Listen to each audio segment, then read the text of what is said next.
What's up, YouTube? Tim Moose here. Since this month, I do my reviews for past horror movies because it is, of course, October. And since Meg Ryan has a new film coming out next week, what happens tonight? Which I'm actually this week I'm gonna be doing my reviews for other Meg Ryan films.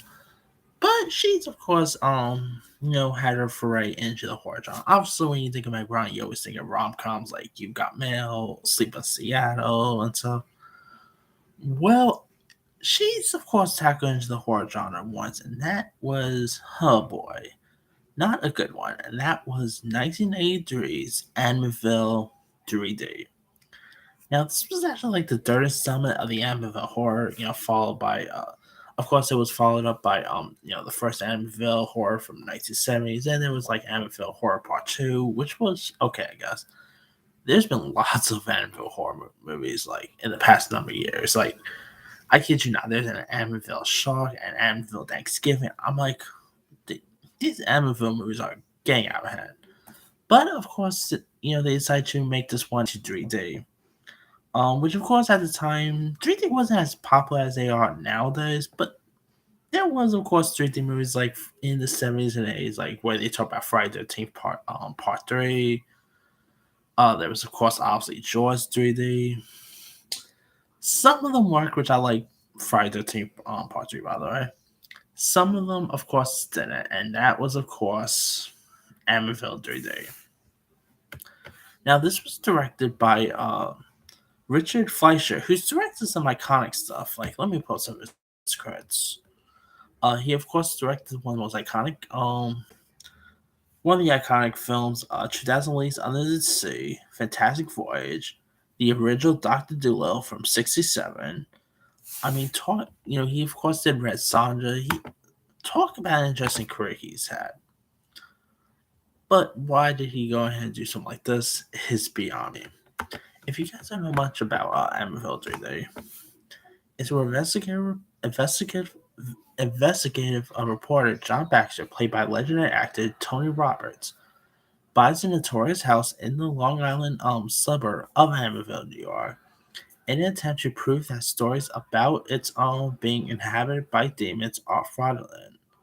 But soon his daughter Susan, played by Lori Loughlin, who of course you might know as Becky from Full House, and her friend Lisa, played by a very young Meg Ryan, are experiencing inhabitable terrors, while his estranged wife Nancy, played by legendary actress Tess Harper, and supernatural expert Elliot West, played by Robert Joy, fear that the evil has begun to spread outside the house as well. And yeah, it's safe to say this was garbage. I mean, this was of course one of Meg Ryan's like earliest films. Of course, in the early 1980s, she appeared in stuff like Top Gun. She's of course and Amityville 3D was of course one of her other earliest ones. But this one is just completely not scary. Like, why make this thing 3D is beyond me. It did not have anything, going for it. It even has some, some gore stuff which did not even really need to be needed. It was completely boring. I mean, this is definitely one of the worst horror movies of the 80s. This Jaws 3D, obviously one of the worst there is too. So yeah, and of course Lori Loughlin, obviously she would get her obviously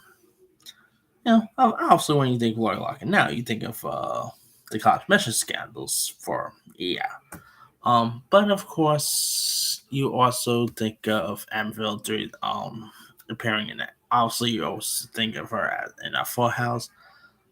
But she's done some questionable films as well, and Amityville 3D was one of them. The acting in this is just abysmal. It does not have great scares to it. It's just, it's completely garbage.